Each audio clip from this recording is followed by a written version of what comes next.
Hey guys, it is Kamaya Tarpley, author of Leash Veil Suit You, Leash Veil Z Words, Succubus and Evolve. Usually I'm doing book reviews with you guys, but today we're actually going to go over some travel tips. I recently took a trip to Paris and Dublin.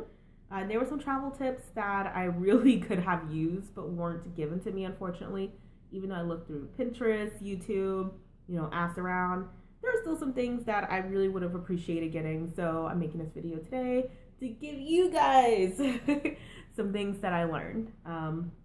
So first travel tip, roamtorio.com, one of the most amazing apps you can really use when you travel because it gives you a ton of alternative routes other than the one you've decided to take. So like taxi, shuttle, bus, train, walking, they'll give you those and they'll also give you the prices of these things.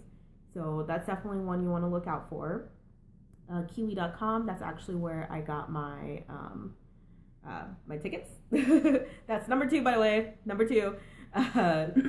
They give you the price, including all taxes and fees, so you don't have to guess anything, which I found actually really refreshing. Tip number 3, bring an empty water bottle. That's one of the best tips that I actually saw. I actually did see that one. It was actually really smart. Bring an empty water bottle so that when you're on the plane, you don't have to pay $3 for water or go thirsty. Okay, it's brilliant. I would definitely recommend doing that. Then you'll want to roll your clothes and fold denim when you're packing. Number 4. That saved me actually a lot of space. I actually ended up just layering up. I packed a few thinner long sleeve shirts and everything and just rolled them, folded the denim, and it left plenty of room for my other stuff. So definitely do that. Bring a converter. Number 5. Not a tip, just a reminder. Bring a converter so you can actually charge your stuff and your mom's not freaking out about you not talking to them. Excuse me today, by the way. I got caught a little cold, but that's not my fault. That's because in Iceland, when we were trying to board the plane, they had us outside in like the cold and the wind and the rain for a minute. But I'll still take that weather over the heat. Anyway, number 6. A really good thing you want to do when you first get there is you want to go to the market and buy some food to have for your room, because you never really think of that night like, oh, I may want some snacks, I may want some water, I'm not going to eat out every night. It's not realistic to eat out every night, and to be honest, this is a very, very, very budget friendly option. In Paris, I usually got like some waters and some yogurt and fruit and salads actually, which that's another thing you kind of want to kind of look out for. Number 8. Or no, I'm sorry. I'm on number 7. I told you I'm sick. Number 7. Paris and Dublin are not very diabetic friendly. I personally am a diabetic, as you guys know, so it was a little bit of a struggle. I did have to eat some carbs, which was not my ideal situation, but that's something you want to keep in mind, especially with going to the market. Let's see what's next.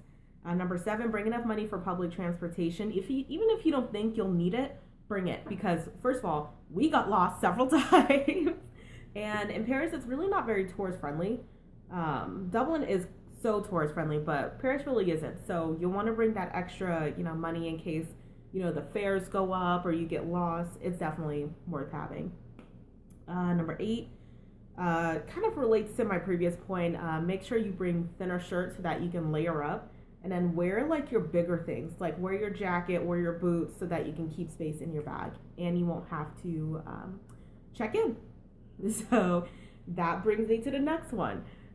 You'll definitely want to make sure that you bring a carry-on. Don't check in your bags, because especially if you have connecting flights, because that'll take up some time for you. You really just want to like go and stuff, and especially when you get there, you'll be tired. You want to again go. So definitely try to do a carry-on as much as you can. Bring a personal item is what I essentially did, so I wouldn't have to pay carry-on fees. Thank you. I know some of you guys said bless you, so thank you. Number 9, there are no washcloths. Okay, Dublin and Paris, probably all of Europe, don't believe in washcloths. Bring that with you, because they just give you a big towel and like a hand towel, and it's awkward. So bring washcloth, bring some body wash, just bring those, okay?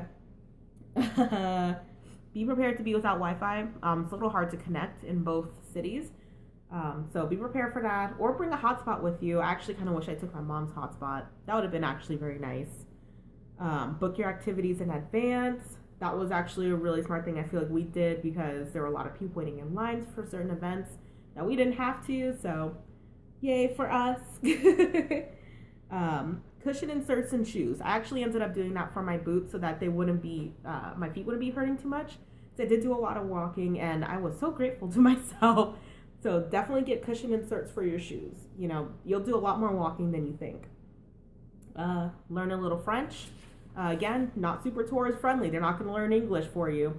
So make sure you brush up on that high school French. I did. We made it out alive. So there's that. Last thing, there are no microwaves or fridges. So even though I said go to the market earlier, make sure you get stuff that you're going to eat that day or the next day, because there's no way to keep it fresh. So, but yeah, that's it for travel tips today. I will be back with a new book review very, very soon, probably sooner than you think. Thanks for listening today, you guys, and travel on. Peace.